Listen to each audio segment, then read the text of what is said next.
1976லேருந்து புன்னை மரத்துலேருந்து, பாத்திரக்கடையிலேருந்து, சண்டை தெரு வீட்டு வரைக்கும் சாமி கூட எல்லா நிகழ்வுகளுக்கும் நீங்க ஒரு சாட்சியா இருந்திருக்கீங்க. இன்னைக்கு 2025ல இருக்கீங்க. இவ்வளோ விஷயங்கள் உங்க மூலமா எல்லாருக்கும் வந்துட்டுருக்கு.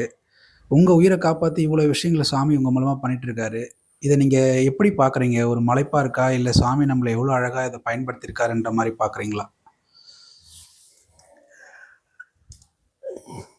ஏதோ கனவு லோகத்தில் சஞ்சாரம் பண்ணிக்கிட்டு இருக்க மாதிரி இருக்கே தவிர்த்து, இது எப்படி வாழ்ந்துட்டு இருக்கேன் தெரியல. ஏன் வாழ்ந்துட்டு இருக்கேன் தெரியல. இங்கே வந்து சாமியை தவிர்த்து வேற எதுவும் ஒரு வஸ்து இருக்கிற மாதிரியும் எனக்கு புரியலை. எதெல்லாம் எனக்கு பிடிக்காதோ அதெல்லாம் பிடிக்க முடியாம மாத்தினார். எதெல்லாம் எனக்கு பிடிச்சிருந்ததோ அது எல்லாமே என்னை விட்டு விலகி போகும்படி பார்த்துக்கிட்டார். எது என் கூட இருக்கணுங்கிறத நிர்ணயம் பண்ணது அவரு. அது மட்டும்தான் என் கூட நிற்குது. அது மட்டும்தான் என் கூட எப்பயும் வாழ்ந்துட்டு இருக்கு. அது அவராகவே நிற்குது. இன்னைக்கு வரைக்கும் அவர் தான் இங்கே இருக்காரே தவிர்த்து, அவரை தவிர்த்து வேற ஒன்றும் எதுவும் இருக்கிற மாதிரி எனக்கு தெரியல. அதனால எனக்கு எந்த நியதிகளும் கிடையாது, எந்த சடங்குகளும் கிடையாது, எந்த சம்பிரதாயங்களும் கிடையாது, எந்த பயமும் இல்லாமல் இங்கே வாழ்ந்துட்டு இருக்கோம். 1976 இருந்து இன்னைக்கு 2025 வரைக்கும் இந்த வாழ்க்கை எப்படி போனதுன்னு பார்த்தீங்கன்னா, ஒரு சன காலத்தில் போயிடுச்சு. ஒரு சனக்காலம் தான்.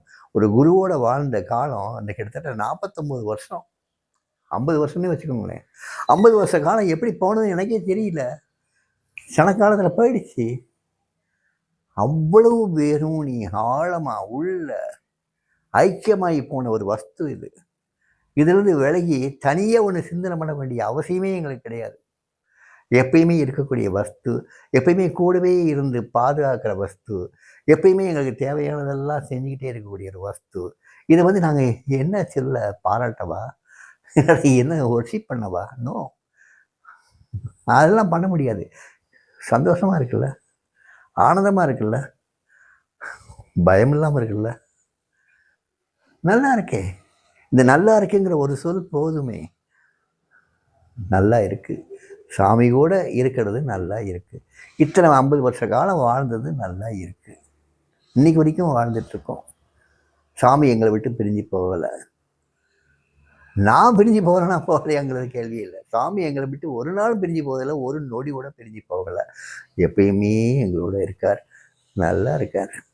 சந்தோஷமா இருக்கு, ஆனந்தமா இருக்கும், ரொம்ப நல்லா இருக்கும்.